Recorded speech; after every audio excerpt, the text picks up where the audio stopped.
Hello, I'm the Bunny Man, And I'm Crazy Susie. and you are in the Eyes of Terror. And this is our second movie for the 13 Days of Halloween In October. in October. So this one's one of our favorite ones. Yep, it was a pretty easy one. We've seen it many times. Mm-hmm. It's Murder Party. Murder Party.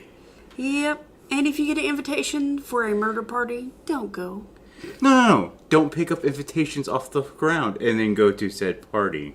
Yeah, don't be curious. Don't go. I don't recommend. And this film came out in 2007. And we actually watched it on our Amazon Prime Shudder account. If you have Amazon Prime, you can get the Shudder option. It's an additional like $5, not even a full $5 a month. And if you are into horror flicks, it is well worth the $5 because you get a lot of films that you wouldn't normally get on just the standard Amazon Prime, and they're films that are not offered on Netflix. And we're not sponsored by Amazon, Netflix, or Shudder. If you are one of those three companies, hey, hit us up. That is right, because we watch films on all three of those, and we would be glad to be sponsored. We by like you to guys. we don't mind chilling out. We don't mind chilling. The film is 79 minutes long. IMDb gives it a 6.1 out of 10. Which is really high Yes, for such a little known film. it is.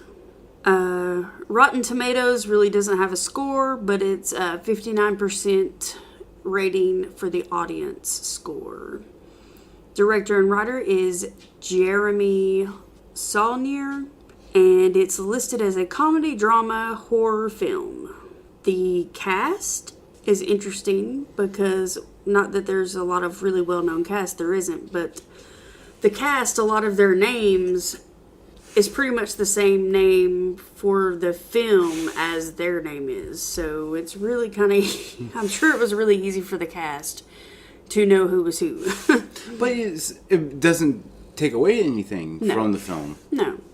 So, these are just the main cast members. There was a lot of people, so we just chose the main cast members. Chris Sharp plays Chris S. Howley. Sandy Barnett plays Alexander. Macon Blair plays Macon. Paul Goldblatt plays the character Paul. William Lacey plays Bill. He actually goes by William too in the movie. Stacy Rock plays Lexi. And Alexander also goes by Tim later on in the movie. Yeah, but I refer to him as Alexander Yeah. because it's too confusing to refer to one person by two different names. That's kind of stupid. The synopsis, I'll get to that in a minute. The film was shot in Brooklyn, New York, and it was also given the Audience Award for the Best Feature Film in 2007 at the Slam Dance Film Festival. And it had a very low budget. Actually, there were several people that had mentioned it had a zero budget, which obviously it didn't have a $0 budget because they had to have some money to produce the film, but evidently it was a very low budget. And it doesn't take away anything from this film. No. I mean, they did a really good job with what they had, obviously. I mean, I don't know if some of the cast members maybe brought things of theirs to use in the film or whatever, but that's a possibility. Mm-hmm. The synopsis is a random invite to a Halloween party leads a man into the hands of a rogue collective intent on murdering him for the sake of their art, sparking a bloodbath of mishap, mayhem, and hilarity.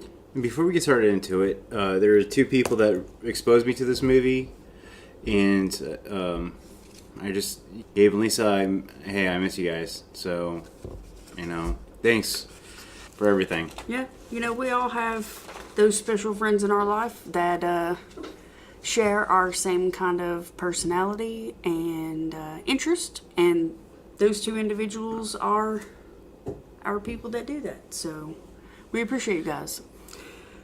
And now let's get started. Yeah. Okay, so the movie starts out on Halloween afternoon. The town's all decorated in Halloween attire. Everybody's got their jack-o'-lanterns out on their stoop. The town, like I said, is all decorated in Halloween decorations.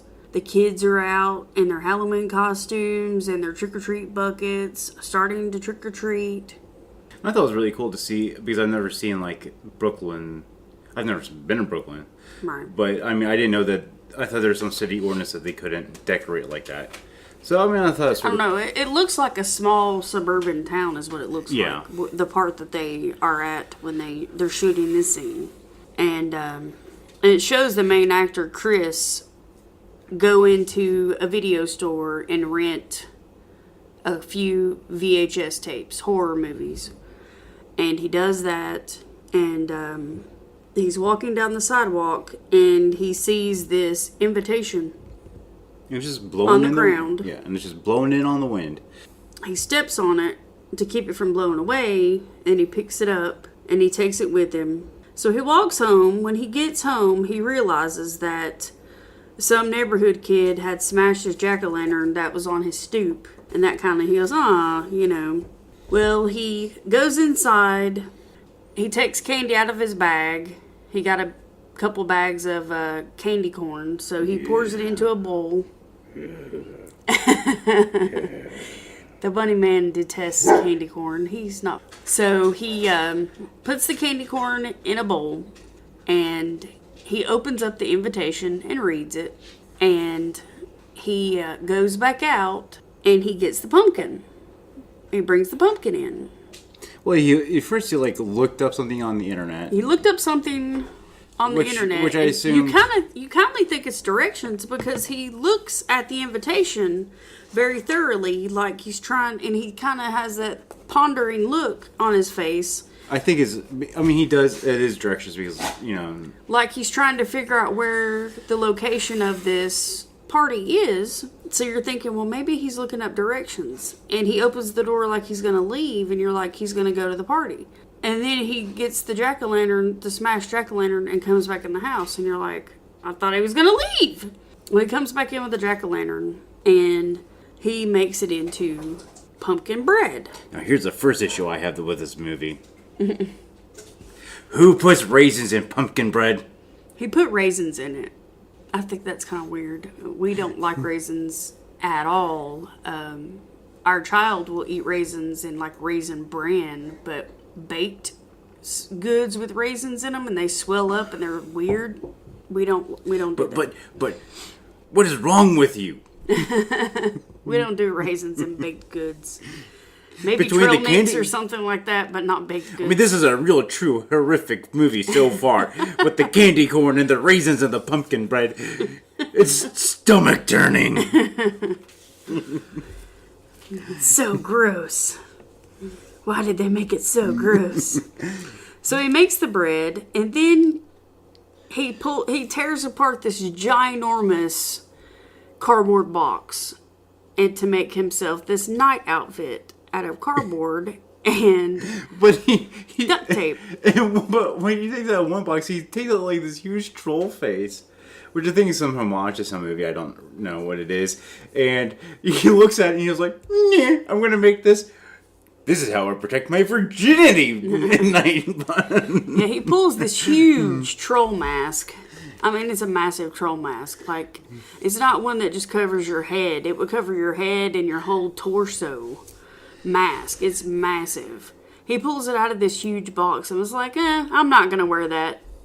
And we're thinking, he's got a costume right there. Why are you... Okay. So he spends all this time making armor for his arms, legs, torso, a helmet, a sword, a sheath for his sword. We're like, dude, why did you not just wear the freaking mask? I mean, is it that necessary to protect your virginity? I mean, seriously, it's just he's not getting any of the women in that one. So he looks at the invitation again and plots directions and prints them out, prints the directions out on his printer so he would have them, and he leaves a little note on the bowl, I guess, telling trick-or-treaters, help yourself to the candy, because he sits it outside on Not the just table. any candy. Candy corn. On the stoop. He talks to his goofy cat. Yes, Sir Lancelot. His cat is a trip. Anytime he tells his cat to get out of his chair because he wants to sit down, that cat just gives him a go-to-hell look and was like, this is my chair. Get your own chair. That's why I actually went to the party, because the cat wouldn't get out of his chair. That cat knows who's boss. Yep, but most cats do. And dogs, in our case.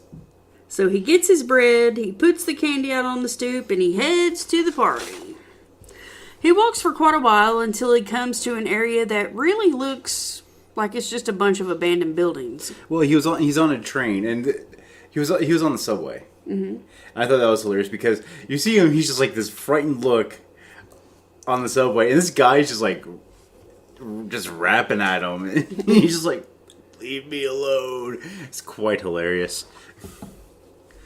He looks really weird. He's a grown man in a night costume, a cardboard night costume. And it's cardboard colored with, actually, if you looked at the torso plate, it said books. Like, yeah, it's not like he covered the entire thing in silver duct tape. He kept it brown. It's trimmed in silver duct tape. Yeah.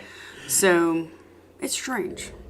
So, like I said, he walks for quite a while until he gets to this big area that looks like just a whole street full of abandoned buildings.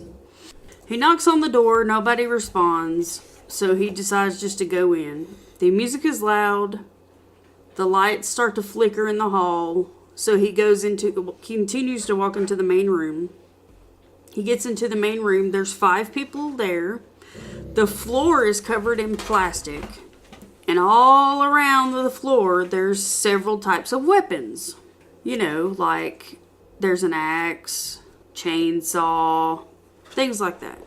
And after a failed attempt of hitting him with an axe, they decide to jump him, and they tie him up to a chair. Yes. It was sort of funny, because here's this guy dressed in this, you go buy a Walmart Wolf mask, and he comes at him and he has the axe right above his head, and he slowly sneaks up to him as one of the guys is like waving the burning invitation in front of him, like, woo, what am I doing?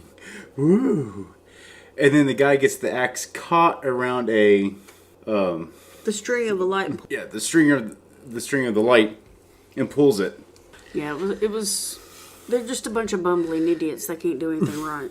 So they all start talking, trying to figure out what to do with the man that they tie up. There's one girl, her name is Sky. She's dressed up like a cheerleader.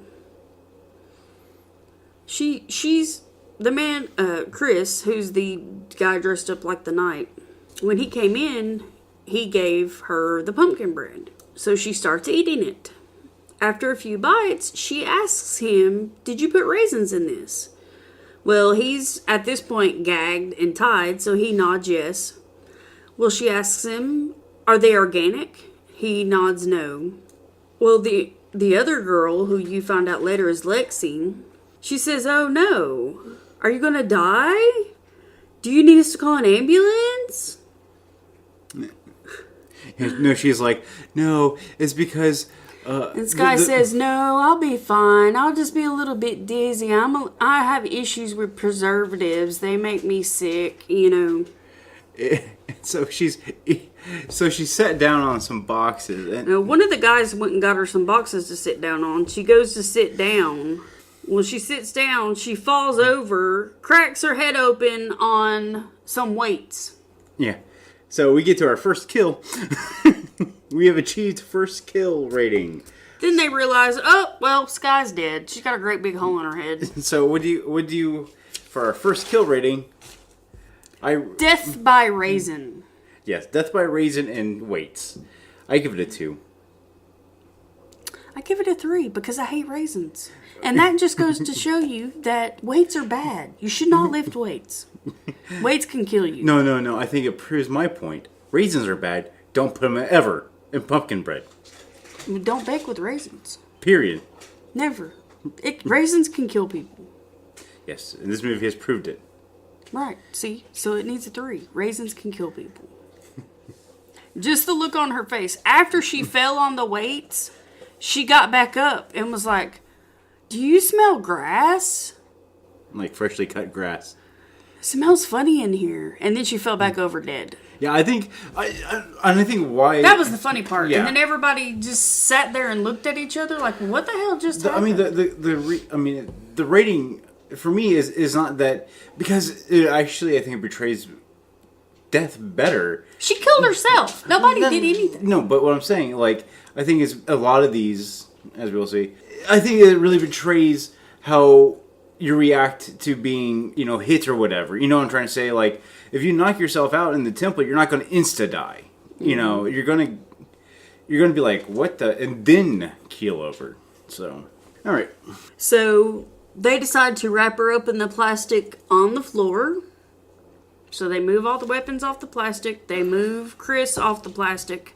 They wrap her up in the plastic, and then they put her in a deep freezer, a chest freezer that's there in the warehouse. And I'm thinking, like, the warehouse is just full of junk. I think it's just like a dumping Storage ground. facility? A storage or some dumping facility. Like, just where everybody knows is abandoned and they just shove crap in there. I don't know. Because deep freeze. Yeah. So one of the guys, his name is Nick. He goes berserk. He kind of freaks out.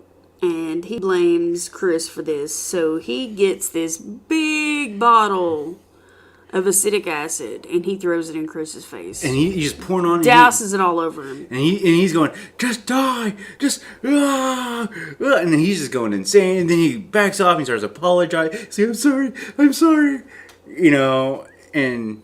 Well, Lexi was smart enough to look it up and realized acidic acid was just vinegar. Yeah, well, everybody was like, does that smell like vinegar? It's like, what smells like vinegar? Yeah, so you learn something new every day. They were like, wow, we're just going to pickle him very slowly. So then they get a phone call from their friend Alexander, who decides to come over. And Alexander comes over, and then the bullying starts. Because evidently, you find out that Alexander has promised them the moon. Mm-hmm.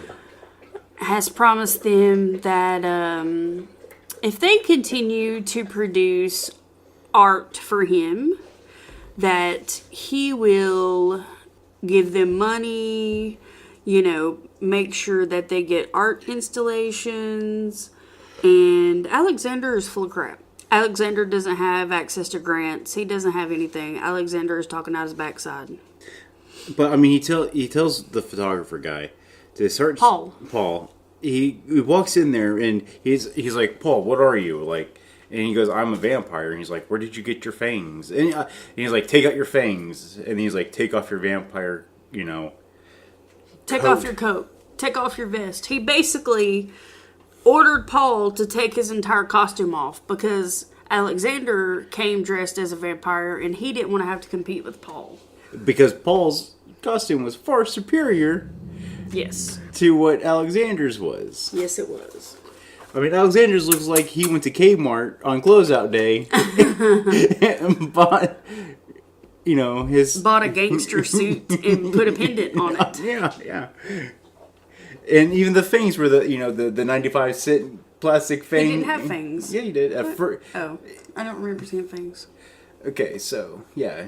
So he had a set of those plastic fangs that you get for like 95 cents that you just put them in there and you're not allowed to talk or eat or breathe. That is like a tooth guard,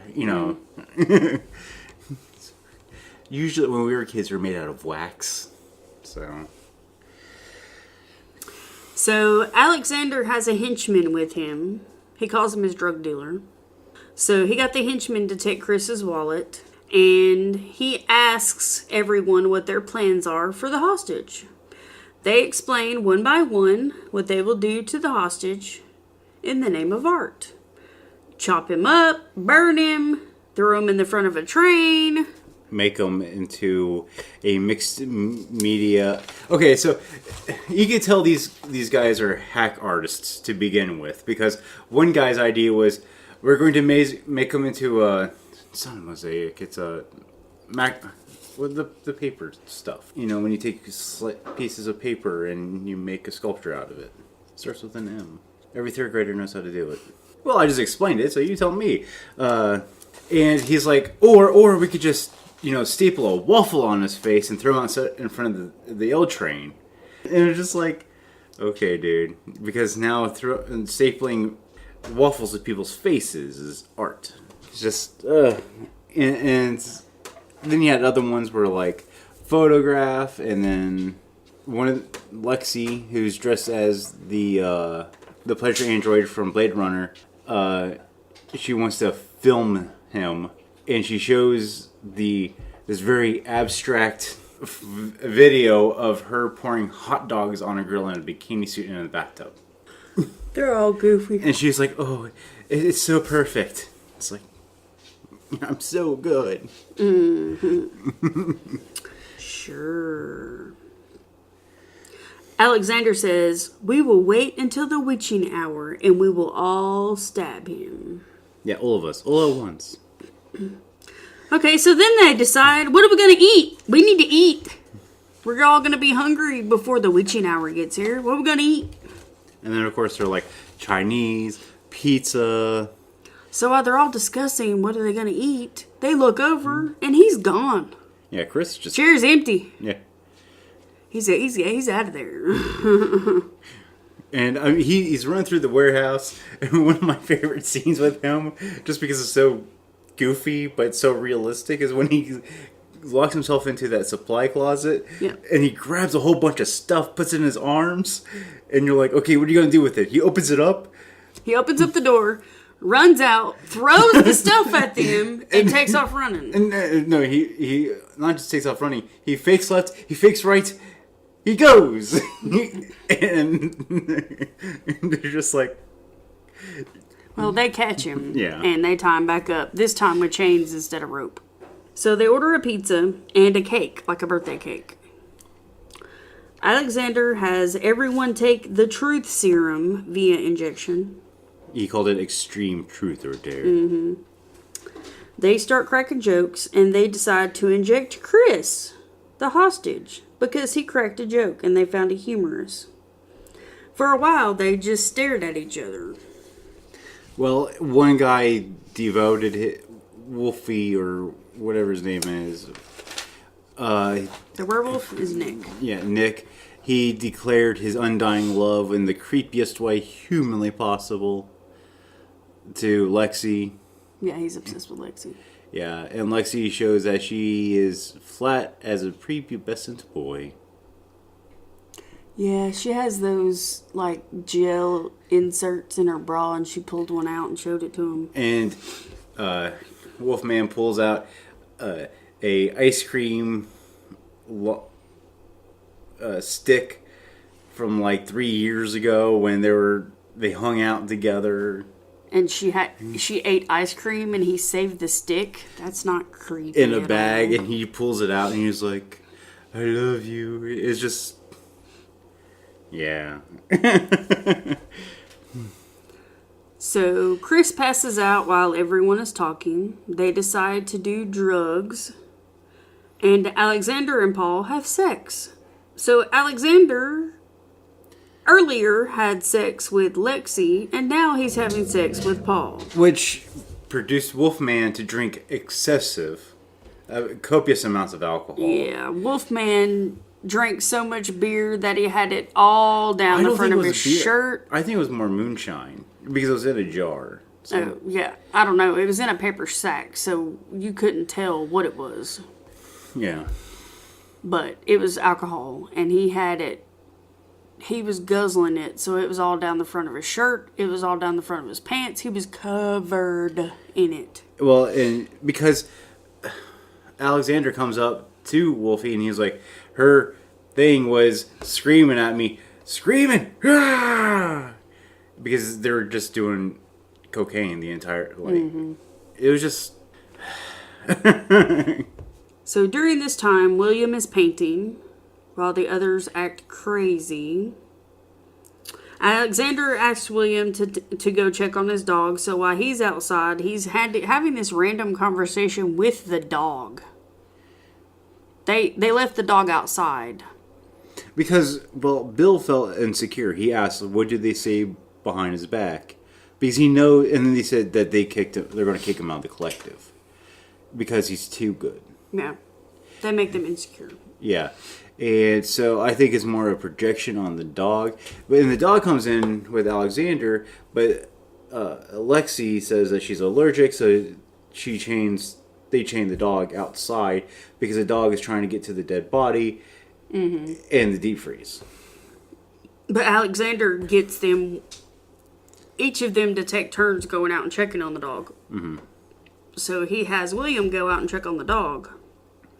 And while he's out checking on the dog, Alexander makes fun of William's painting. William comes back in and he hears this. So he asks, can we get on with the murder? Alexander sends his drug dealer to get out for a bag of crank. And then Alexander starts quoting Poe. Then there's a knock at the door. Everybody freaks out when there's a knock at the door because they don't expect anybody. Well, only one person does. But he reads the entirety of The Raven. Yeah. And he's not quoting, he's reading. He's like, let's do this before the murder begins. You're just cliche. Mm-mm. So it's Paul's assistant at the door. Alexander is not happy for the outsider to be there. The Wolfman, Nick, goes outside to smoke. And because he is covered in booze, when he lights the cigarette, he ignites himself. Yeah.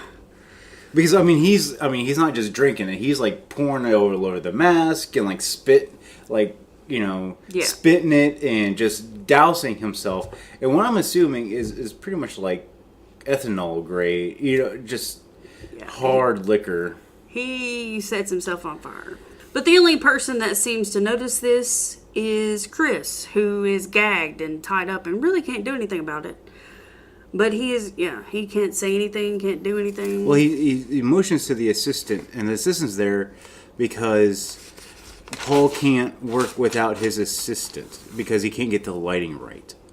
Well, Alexander hears the dog barking and ends up sending Lexi out to check. She says Nick is on fire and tries to put him out, but the fire extinguisher doesn't work. The dog comes in and goes to the chest freezer, so Alexander goes to see what's going on. He opens up the freezer and sees Skye in the freezer. But she did grab the assistant and a couple of like old fire extinguishers from the back and then put out Wolfie. Yeah. So he does get put out. He's not just sitting out there burning. So once they extinguish Nick, they come in as Alexander is telling Paul, well, that's great that you killed Skye. That's one less for me to worry about. Because I want you all dead. Well, and then because then your art is worth something. Well, but to get to that point, they had to inject him with the sodium pentothal, the truth serum. Right. Paul injected Alexander with it so he could get all the information out of him. And it was a good heavy dose, too. He found out that he doesn't really have money. He's not really the person he said he was. He actually lives in New Jersey. His name is Tim. He's a fry cook. Yeah.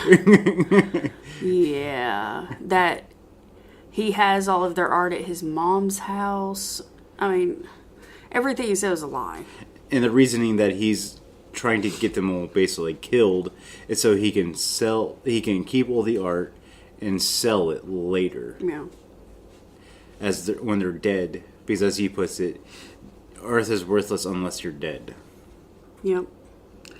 So Alexander's henchman returns, and he tells him to shoot Paul in the face. So he does. And this is actually pretty funny, too. And I give this one a 3 out of 5, because the bullet goes right through the temple. And Paul's like over his camera, and he pops up and he's like, what the? And you just see blood squirting out of his temple. The other side, the exit wound. And then he gets shot again, and then his assistant realizes, crap, get out. She gets shot in the head, in the back of the head. And yeah, so it's both Paul and the assistant now dead. 2-for-1 deal. He says, and shoot them all. So he starts shooting. The dog steals his crank. And it's a big old bag of crank. Yeah, it's pretty large. It's about the size of an orange. Yeah. Yeah. Lexi gets shot and strangled. The Wolfman Nick cuts off the henchman's legs with the chainsaw. Because he goes in rage mode. Yeah, because Lexi got hurt, and that just enraged him. And to tell you what the chainsaw is, the chainsaw is not your smart chainsaw. It's an electric chainsaw. Yeah. That he's using hooked up to an extension cord. Yeah, it's not like, oh, I'm going to go get a chainsaw that is gasoline powered. No. This chainsaw's on an extension cord. It's like, hold on, wait a minute. Let me get the cord over there so I can kill you. Just wait right there. Give me a second. Give me a second. Your death is coming. I just need to find the right outlet. Damn extension cord. How can I kill you now? Did somebody turn off the switch? I mean, once you blew a fuse. I mean, there's... So, William gets the axe and starts... Do you know what William is dressed up as? William is dressed up as a baseball player. It's not just a baseball player. It's from a movie. I don't know. The Warriors. He's dressed up as one of the main gangs in the Warriors, which is the baseball gang. That's why his face looks that way. Mm-hmm. So it's sort of like their motive is mass murder. Yeah, this gang is, and so that's why he sort of betrays that with the axe, and he's playing a game on top of it. And you hear "kill them all," and he repeats that line over and over and over. So he hacks up Alex with the axe, and then he demolishes the cake with the axe. What did the cake do to him? Unfortunately, did he not like the flavor? Unfortunately, that is the most tragic of all these deaths. Really, did he not like the flavor of the cake? I mean, did he not like the whipped icing? He must not have liked the whipped icing. No. I don't blame him. I don't like it either. Me neither. But I mean, that cake was a 5 out of 5 death. It was a perfect kill. I mean, the cake was completely innocent. It was just there at the wrong day at the wrong time. I mean, I feel sorry for that cake. That cake was at the wrong place. So wrong time. So in memorial, we dedicate this podcast to that cake. To the cake. To the cake. Rest in pieces. Rest in crumbs. Because it was in crumbs when he left it. It was crumb cake. It was no longer birthday cake. It was crumb cake. Okay. William chases after Chris through the warehouse and over rooftops. Chris has to stop to urinate because, man, he's been sitting in this chair for hours. And, they shot him up with sodium pentothal and everything else. And when he got home, he probably, had him a great big drink of soda or something. And the man has not got to urinate this whole time. He had to go. Well, before that, they were going up on the roof and there was this conveyor belt. And he's climbing up it, and the conveyor belt goes up and down. Mm-hmm. And so he went up the conveyor belt with it going up, and then Bill comes and was trying to chase him, and it's sort of like this, like comedy routine type thing with them switching up the up and down of this. But yes, he had to pee. So he stopped to go to the bathroom because he could not hold it anymore.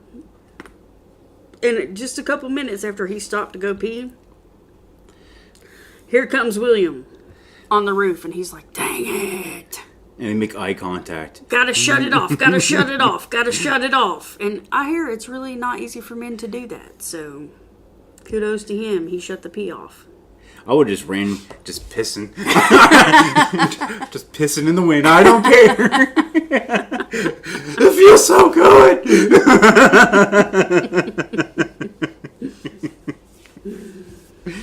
Nick follows them with his face horribly burned, chainsaw with extension cord in hand.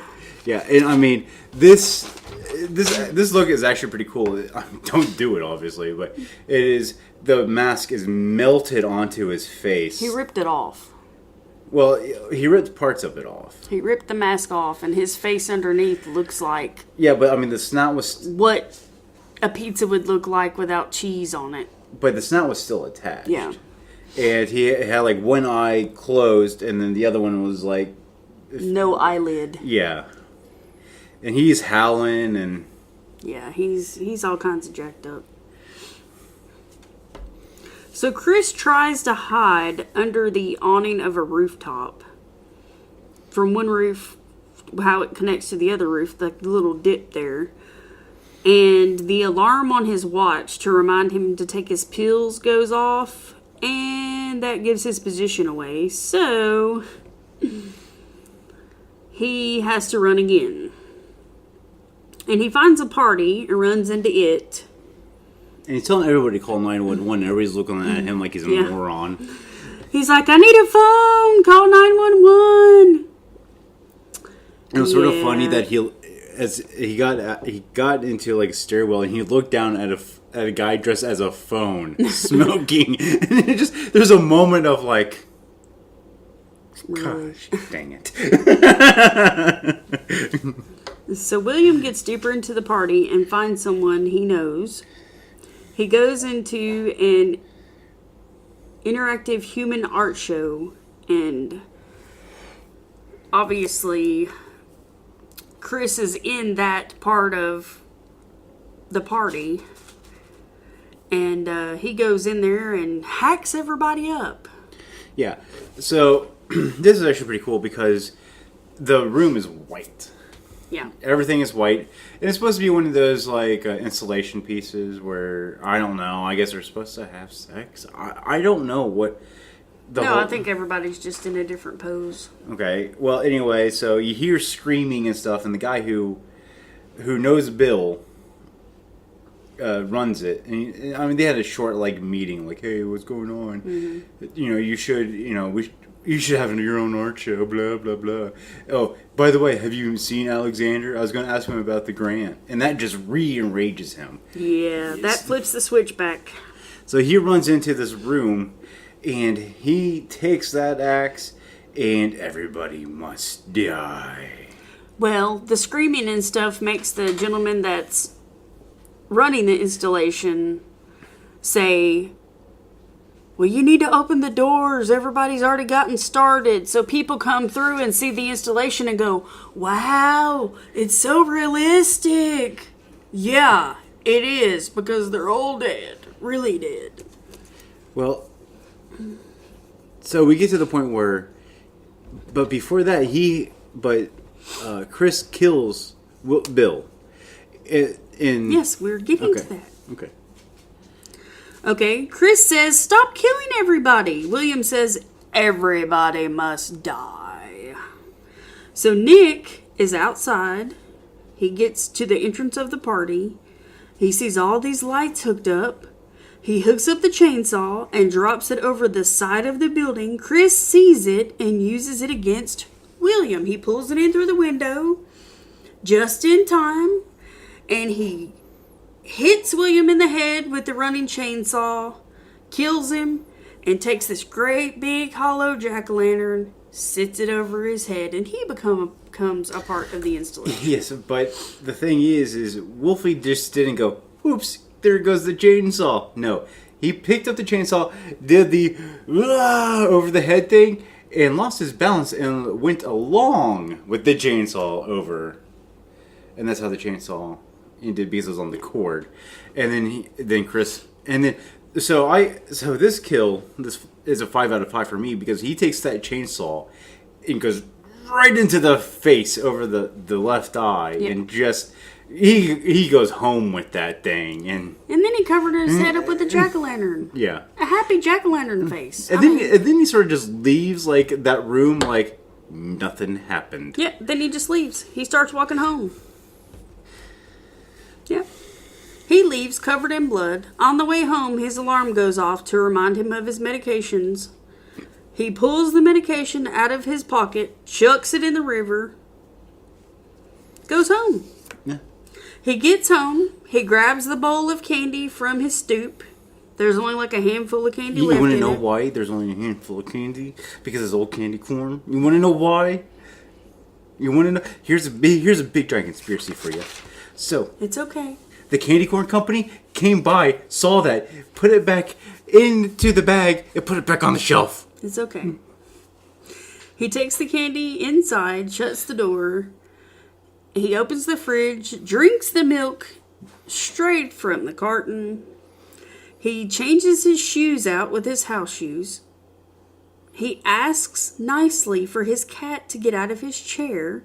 And his cat actually does this time. Earlier he asked his cat, get nicely out of his chair. And the cat just looked at him like he had some kind of poop on his face or something. And he sits down in his chair, takes his helmet off, turns his TV on, and proceeds to eat his candy corn. And that's it. That's the end of the movie. He's covered in blood, sitting in his chair, eating his candy corn. Takes the helmet off, and he's just like, man, today was a day. Yeah. I mean, that's just the look he gave. He was like, what a day. So, what's your final score on this thing? Well, I give it a 4 out of 5. I give it a 5 out of 5. You want to explain why you give it a 4 out of 5? Well, because nothing's perfect. I consider this one to be the closest to a perfect movie I've ever seen. Okay, it has no plot holes. You sort of know what everybody does. It all fleshes out through the movie. Mm-hmm. You know what Chris does. He's a ticketing agent for the NYPD. You know, as he puts it, he's insignificant to the world. Yeah. No one would care if he died. Yep. There's a lot of self-awareness in it. There's no like Mary Sue's or anything. And one reason why I give it a 5 out of 5 is because I think if people would gather, anybody that is just any sort of incompetent would do a murder party like this, like these type of people, it would end up the exact same way. Just incompetence ensues, and so they would kill themselves out of stupidity than through, instead of killing the actual person. It doesn't make sense to me that they would do all this preparation and not have a plan. But it's the same old thing. It's like they could think about it every day. In their heads, it made sense. This would happen, and this would happen, and this would happen, and nothing worked out. And from what I understand, I mean, you got to think. The one chick, she's addicted to cocaine. The other guy is a freaking alcoholic all the time. One guy, Bill, he's smoking pot all the time. They're not the smartest people. They're hacks at best, So they probably thought about it. They're probably like, this is what we're going to do, because they watched a whole bunch of movies. So basically it all amounts to the fact that Alexander wanted them to do this so he would have an excuse to kill them. Yeah, basically. In some way. And I don't even think Alexander had a exact plan either. Or he thought they would be dumb enough to actually kill themselves, so... But I think that's giving a lot of credit to him, who's like King Dummo. I mean, he's not the smartest of them either, so... I mean, but I think that's why he brought Zyko, which is his henchman, and the gun. Because he played the gun off, like, oh, this is part of his costume. So I think he meant to use Zyko, the drug dealer, to kill them. That's his only roundabout way of doing it. But, I mean... He's the one that wanted to do it, to put it in motion, so... Yeah. everybody would get killed, so he would have their art to sell. Okay, so the only two things that sort of I want to know more about is what drug was he taking, Chris? What pills were he taking? I'm thinking that sort of he was nervous or something like that, so he took nervous pills that calmed his nerves. Because he seemed like the loner, like the person that would rather stay inside. But you wouldn't take those at certain times. You would take those for like Valium or something like that. You would take those when you had those feelings. You wouldn't take those at regimented times. Okay, so we don't know what pills they were, and then the other thing is I want to see the picture that Bill was painting. Those are the only two things I really wanted to see out of that movie. You know, just because we saw. I was curious about the picture myself. Because we saw everybody else's artwork for the most part. I don't think they showed anybody's artwork. They showed Lexi's. The film. Yeah. It was awful. But I mean, you sort of just like generally. I don't think the Wolfman had any art. To be honest, I think he was just there for Lexi, just calling himself an artist. Yeah. And then we know that one guy was a photographer, but he's probably just your atypical like photographer because he had to have an assistant to do anything. The assistant knew more about lighting than he did. Yeah. So, and it's quite possible Bill was the only one that would be an artist. And that's why because I've been around other artists. I went to art school. The people who are the worst critiquists are the people who can't do anything. So. Well, that is Murder Party. Definitely watch this one.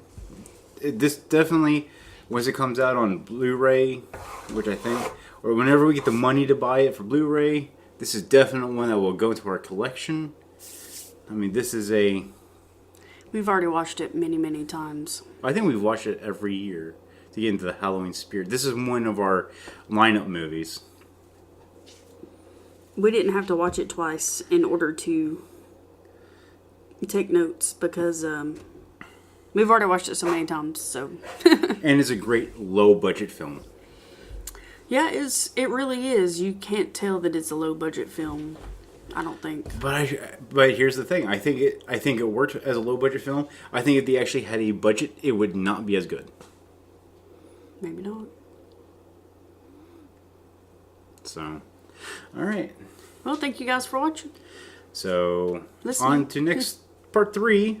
Yep, this is 2 of the 13 Nights of Halloween. We are working on the illustrations. There's been sort of a hiccup with that one, but they will come out as soon as possible. So, yeah, stay tuned about those. These are going to be good, hopefully. Yep. So, all right, we'll catch you tomorrow. All right. Bye.